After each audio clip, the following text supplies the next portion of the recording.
Hello and welcome back to the Stronger Than Steel podcast. My name is John Kieran. Joining me as always is my co-host Austin Davidson from Long Island, New York. Heyo!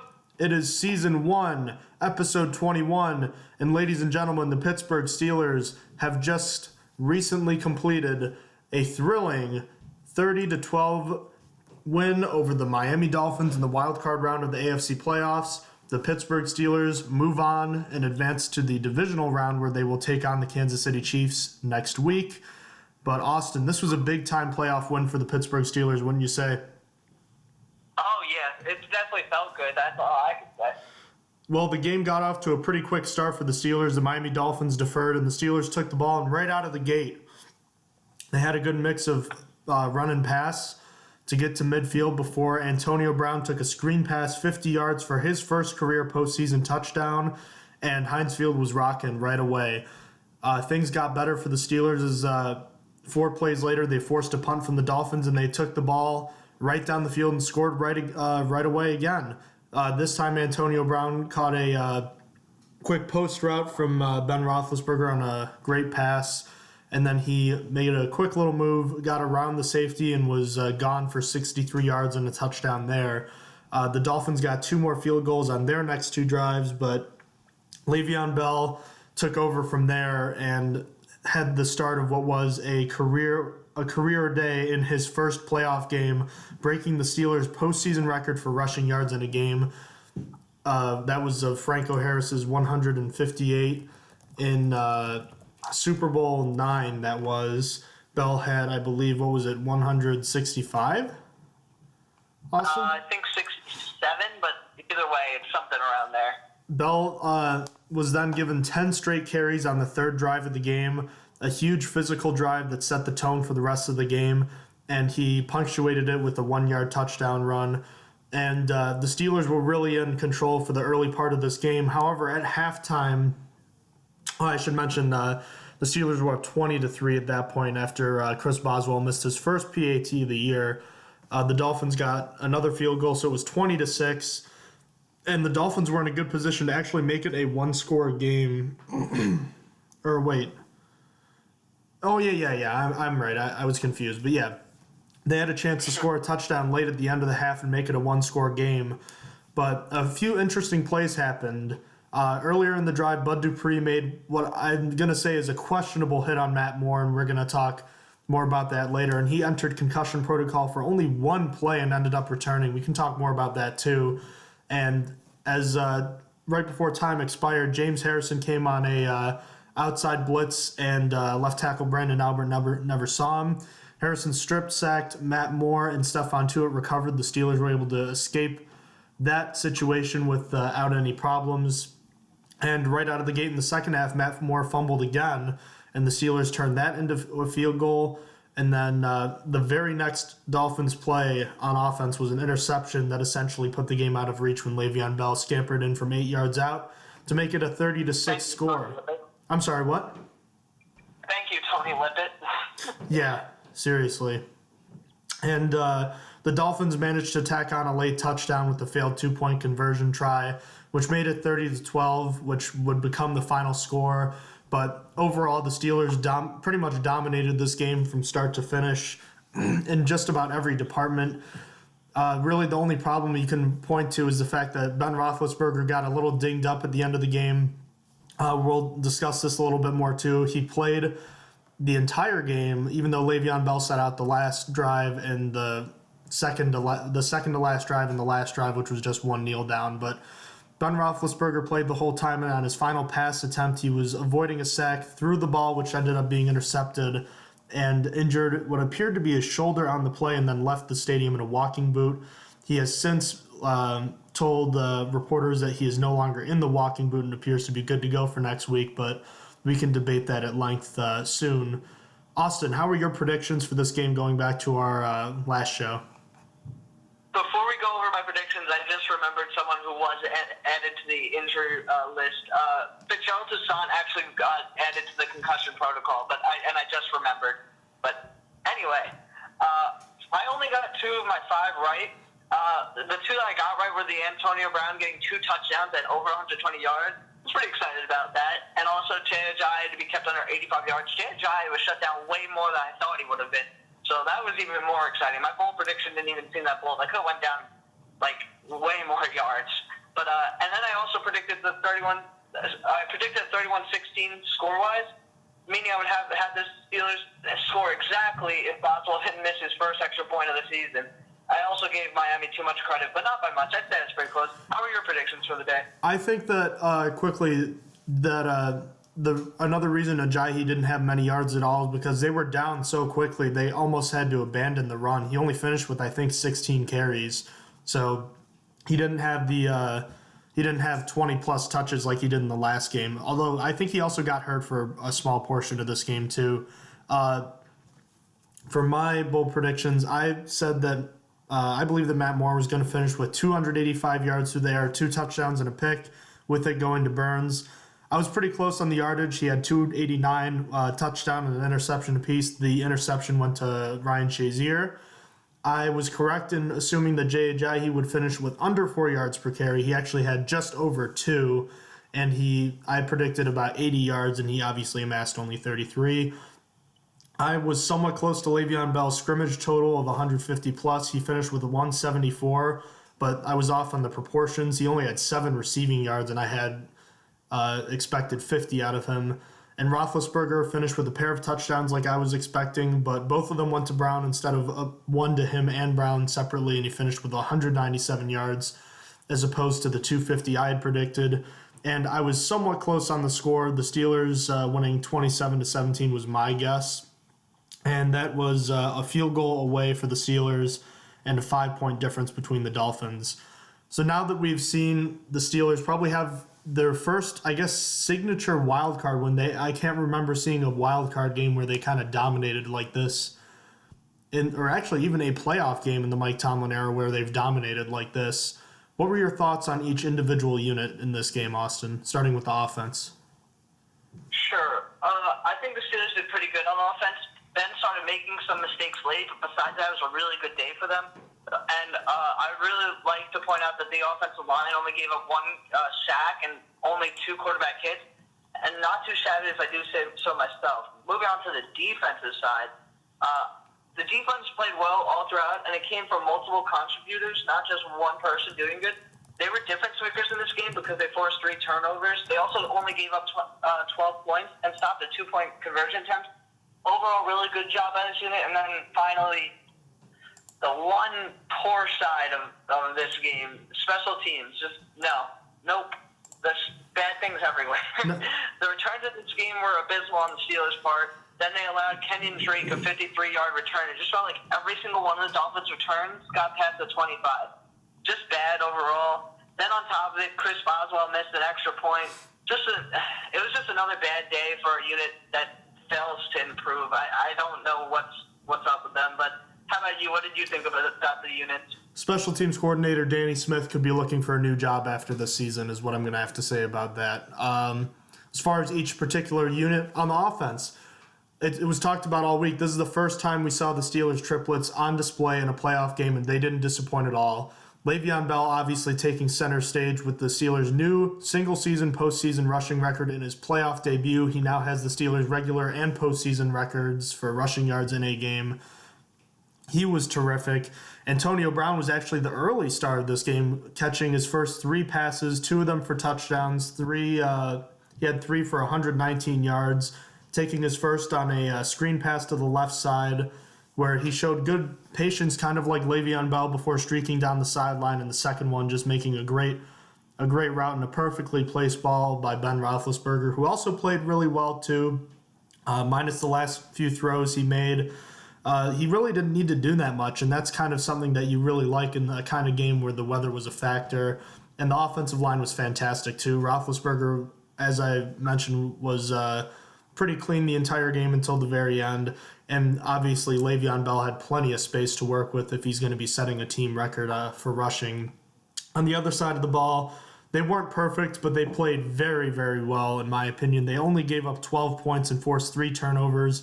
When you do that, you're usually going to win a football game.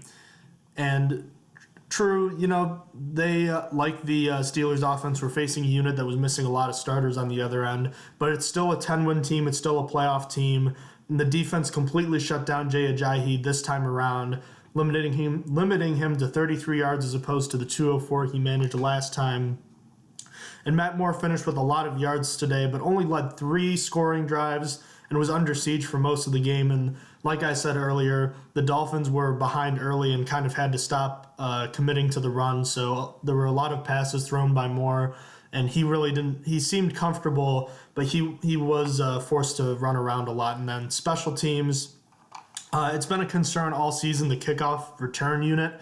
And Fitzgerald Toussaint is not the main returner, but he returned most of them, and it's certainly been concerning because he's not very fast and he doesn't seem to make good decisions. I feel better about Sammy Coates returning kicks, and he had a decent one, but he still shouldn't have returned it because it was inside the end zone, so he didn't make it past the 25. I don't think any of the Steelers' kickoff returns made it past the 25, Austin, did they?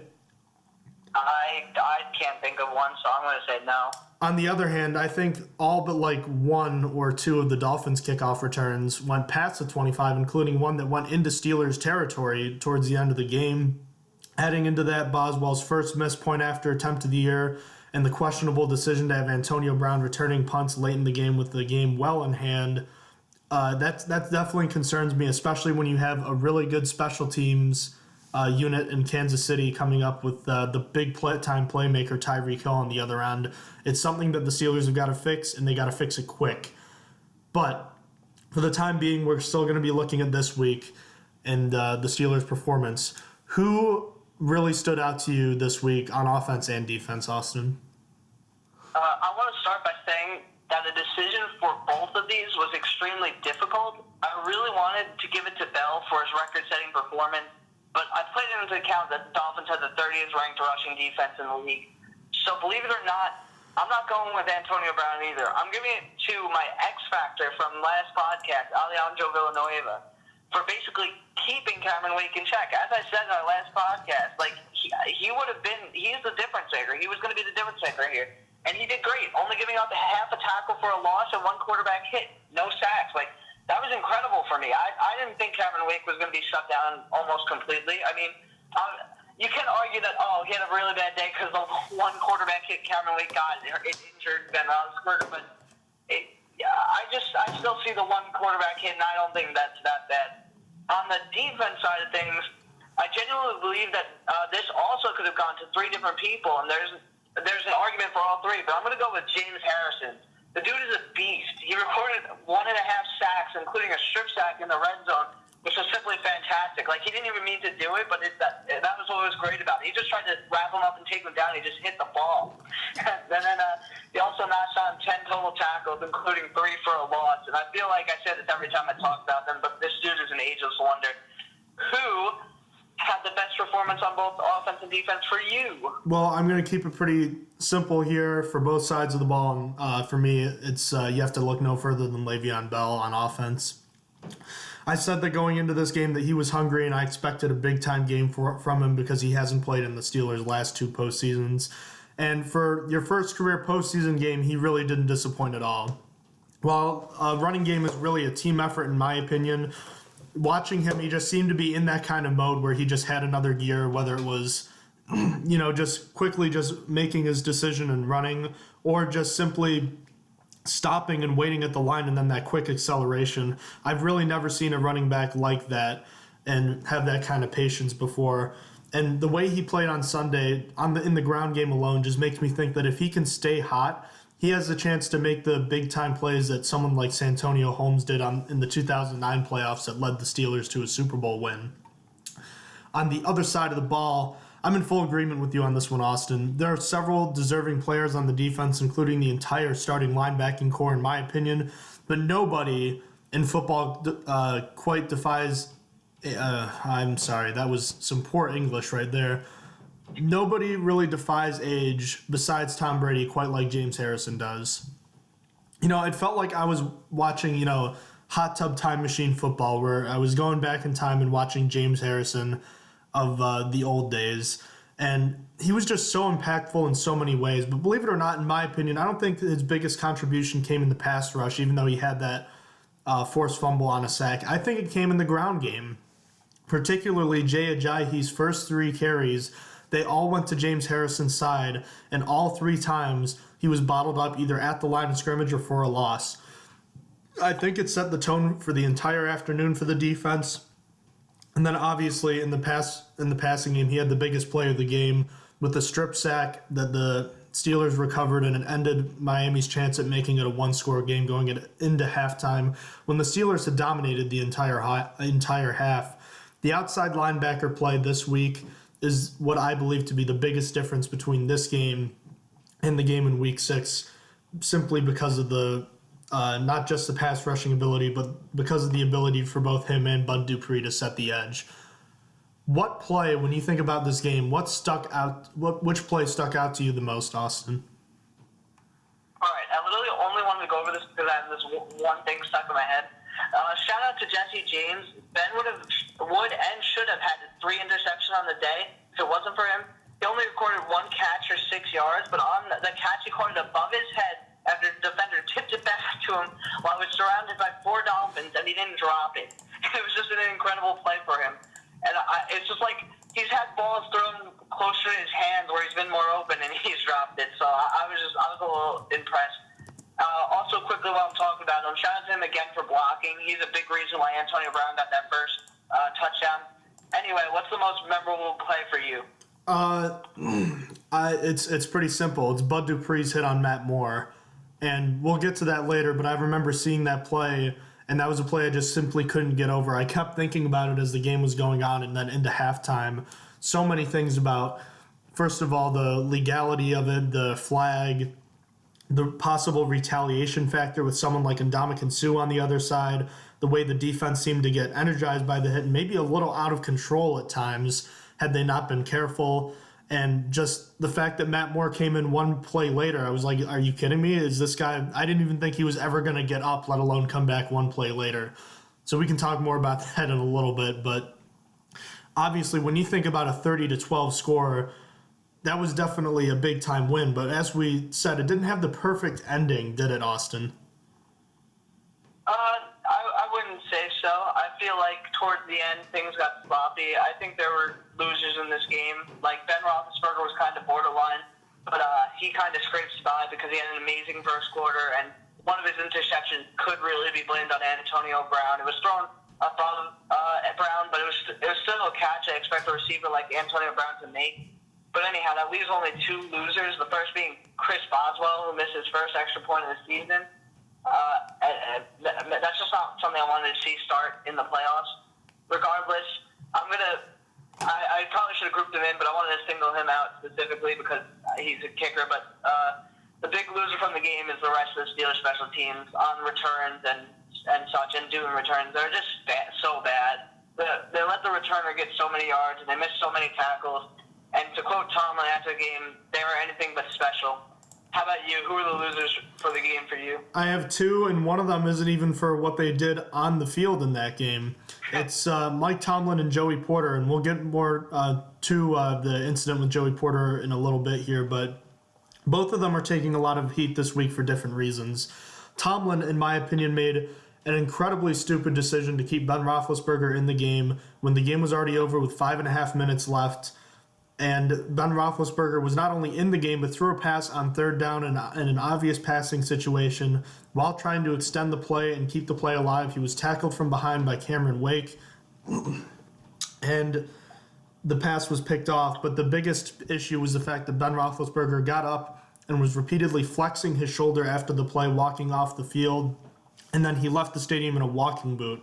Like I said, he's out of the walking boot now, but you still have to be a little concerned about that, and the fact that he was flexing his shoulder and there was nothing that seemed to be mentioned about it. So you can say what you want or believe what you want about Roethlisberger's history for being a quote-unquote drama queen, but in any case, this is a very crucial time for the Pittsburgh Steelers, and this would be a very bad time for Ben Roethlisberger to be dealing with an injury when they're going into Kansas City to face another good pass rush.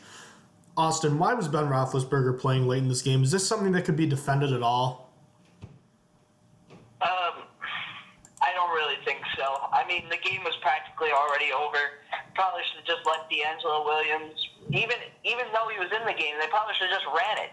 They decided to go for a pass just to try and really drive the nail into the coffin, but if it just didn't make sense. If you're going to leave Roethlisberger in, should have been a run play, and then overall they should have had Landry Jones in, and if they were going to throw a pass, I don't really think there is a justification. What do you think? Is there a justification? Exactly. If you're gonna just hand the ball off 3 times, why even have him in there anyways? There was no reason for him to play. Mike Tomlin even admitted as much today that he was being a little too aggressive, and it's an important lesson. But I was hoping it would have been one that he'd have learned already. So hopefully this is something he takes to heart now, and he recognizes is something that's very important, because those guys are essentially the difference between the Steelers winning a playoff game or going home the next week or making it as far as the Super Bowl potentially.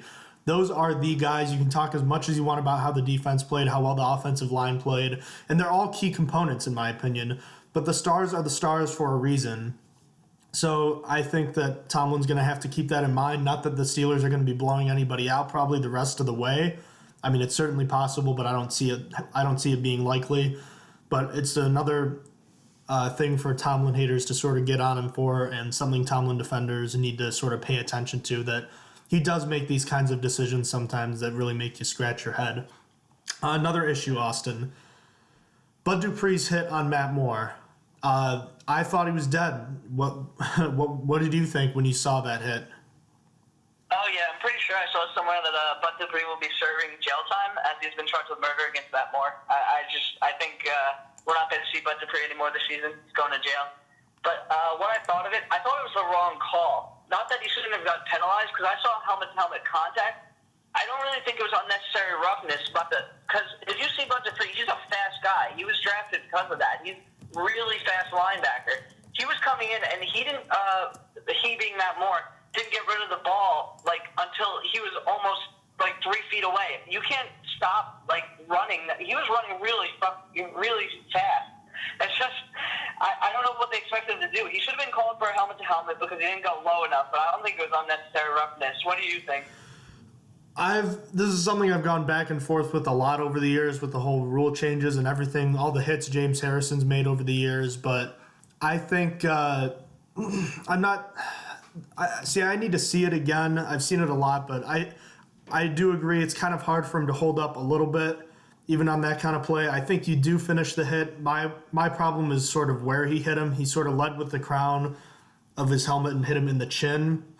I know it's difficult to sort of aim your hit sometimes, and you're going to get penalized for that sometimes, but I think Dupree may have done better to sort of aim his helmet in a different location, maybe on the shoulder or something, so that way you're still getting a good solid hit on him. You get a good hit on him anyways when you're running that fast, but you don't have to worry about a helmet-to-helmet injury or hit, which is going to lead to a flag and likely a fine for Bud Dupree. So that's what I have to say about that. And the other thing is I was really concerned because we already know about Ndamukong Suh's history of being a dirty player and making questionable tactics of stomping on players and whatnot. And I was just waiting, especially when Roethlisberger got sacked towards the end of the game. I was just waiting for Suh to try to remove Roethlisberger's ankle or something like that. So, I mean, you need to keep in mind that when you do try to do things like this that could be considered questionable, especially by their sideline, on their sideline, they'd probably see it as questionable.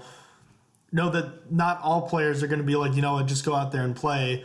We kind of talked about this with the Bengals game a few weeks ago.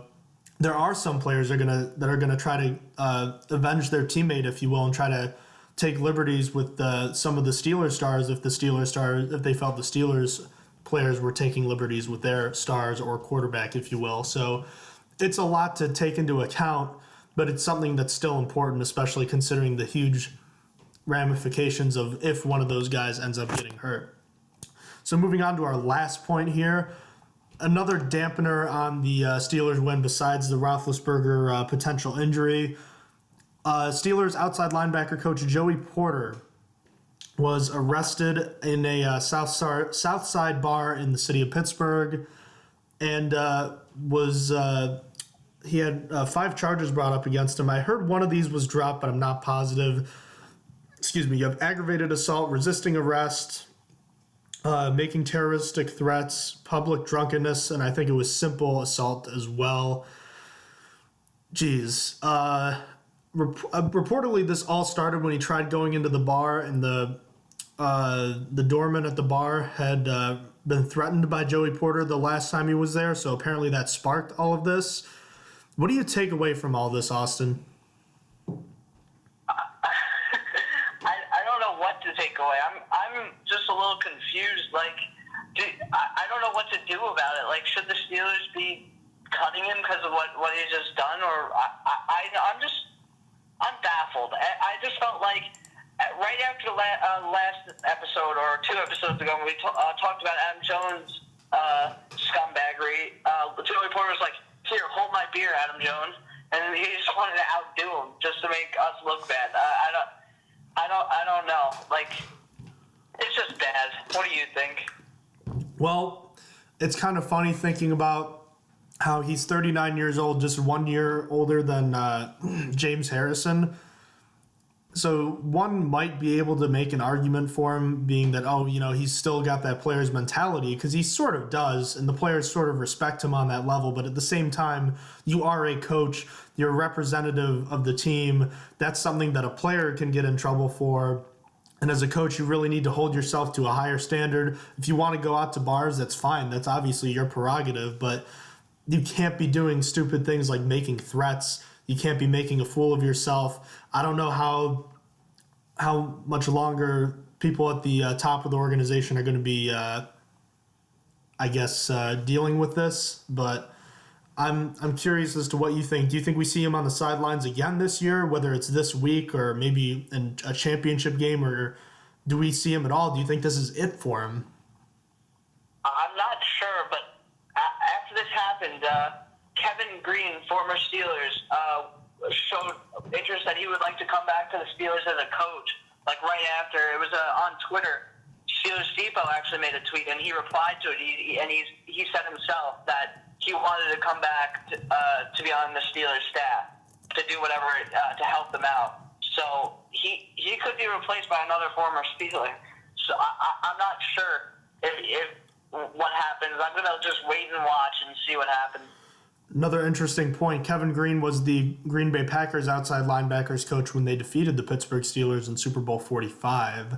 He resigned from that job, I heard, because he wanted to spend time with his son. His son has just recently graduated high school, so Green is out there. So, all that being taken into account, I think Joey Porter is going to be on this coaching staff for the rest of the season. I think there's a chance he might not coach this weekend, considering the NFL is probably going to be handing down some sort of punishment, and then the punishment will take place. So I think there's a chance we see him for a championship game if the Steelers make it that far, and the Super Bowl if they make it that far too. As far as the rest of his tenure with the Steelers, I don't know if it would last past this offseason. It's possible, but obviously he's on a short leash now. If they keep him, he doesn't have any room for error now. He's really got to grow up here. So it's disappointing to see him in the news for something like this, but unfortunately, not very surprising either. Austin, is it? No, not really. Okay, well, Austin, is there anything else you wanted to add to this Steelers playoff victory before we wrap things up here?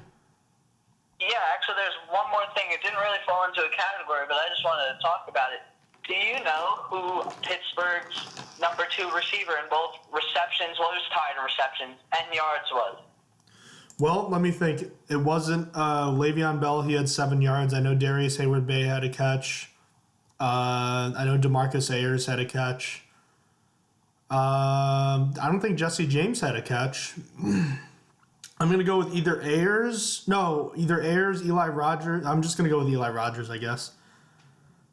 It was actually Ayers. Ayers had 2 for 21. He was tied for Le'Veon Bell on the receptions, who also had 2, but I was surprised at that, because we talked about in the podcast right before the playoffs started that we were hoping that Ayers would just still contribute, and look at him go. He actually put up the most yards after, and I mean, it's not a crazy amount. It's only 21, obviously, and then it's only 2 receptions, but he did more than starters all season have, like Eli Rogers and Darius Hayward-Bay. So, I mean, that's got to count for something. You know, it's interesting. The Steelers had 6 active receivers in this game. Obviously, you have Brown, Ayers, Rogers, Hamilton, Hayward-Bay, and Sammy Coates. And Coates saw no offensive snaps, so obviously he's up just for the special teams aspect. But it makes me wonder if they're going to be doing this kind of thing more often. And referring back to the Ayers point, I remember he caught a 3rd down pass on a crossing route, but I didn't remember the other reception. I know Eli Rogers had, I think, 1 catch, but I think it went for like 20 yards. It was a middle screen. Yep. You're exactly correct. 1 for 19. Do you think the Steelers could end up having 6 active receivers for this game too? Against Kansas City? Possibly, because, I mean, Kansas City's got some scary defense on them. I mean, they got Marcus Peters and they got Justin Houston and I feel like Tom Ali went on IR, but I'm not completely sure about that. I don't know either. I know one of their linebackers did. I think it was Johnson. Is it Derek Johnson? Oh, okay. Yeah, Derek's his name. I knew one of them when I just couldn't remember.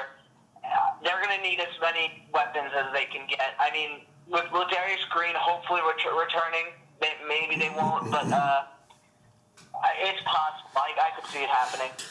The other thing you have to remember about the whole receiving game and the passing game from Sunday is that the Steelers really only threw the ball a lot on those first 2 drives. After that, they kind of just went ground and pound the rest of the way. I think, like we know, Roethlisberger completed his first 10 passes, had that crazy juggling catch by Jesse James before that interception, and then I think he threw like 5 more passes and only completed like 2 or something like that. I think he threw 17 or 18 passes, which is a really low amount. Like Ben Roethlisberger's rookie year, he was throwing around 24 passes a game, which is considered low even for that time. So just thinking about it, it's kind of crazy because Brown took those 2 passes, and then after that they really didn't. They spread the ball around, but there really wasn't much of a passing game to go around, you know. Mm-hmm. So, is there anything else you wanted to add before we wrap things up tonight, Austin? Nope, the other thing was it. All right. Well, real quickly here, just wanted to say that we'll be recording our, I guess, sort of wild card weekend recap tomorrow. That'll be covering the other 3 games that took place. All blowouts on wild card weekend. Kind of disappointing for a casual fan, and I guess really any fan who was a fan of the losing teams. But hopefully, looking forward, we have a better divisional round coming up with several. I think they're actually all rematches, so that gives adds a little fuel to the fire for all those games. And before we end here, I just wanted to end with our usual thing. If you have any questions about the podcast or have any feedback to offer us, whatever it may be, you can email us. Our email is strongerthansteelpodcast@gmail.com. Check out our episodes on SoundCloud and YouTube. As I say always, we post our episodes first on SoundCloud. We have a limited library there, and then we have our full selection of episodes on YouTube, which are usually posted later. If you want to check out Stronger Than Steel Podcast News, check us out on Facebook and Twitter. Our handles are STS Podcast 1, and we usually live tweet the games on Sundays whenever the Steelers play, and tweet Steelers news throughout the week. So we'd appreciate the follows, the likes, the shares, the any feedback you have to offer. We appreciate it very much. So, Austin, we'll talk later tonight, and tomorrow we'll get that other episode in, and I'll actually have a guest, my friend Will, who's a Lions fan, to come in to talk a little bit about the NFC playoffs and that the NFC wildcard games, and maybe a little bit of a preview for the NFC divisional playoff games as well. Austin, have a great night as always, and thank you for joining me today. No problem. My pleasure. Take care, everybody. Go Steelers.